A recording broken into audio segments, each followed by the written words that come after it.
Anong pangalan mo? Fiang, nabolabol. Nice to meet you, Fiang. Ito AI. Kabog.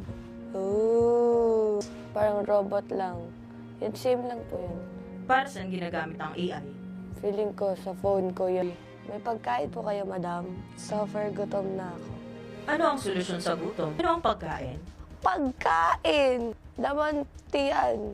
Pag gutom na, ilalagay sa bunganga papunta sa tiyan. Gutom na ako, madam. Importante ba ang pagkain? Bakla, malamang. Importante ang pagkain. Dahil baka wala na akong lakas mamaya. Ano ang lakas?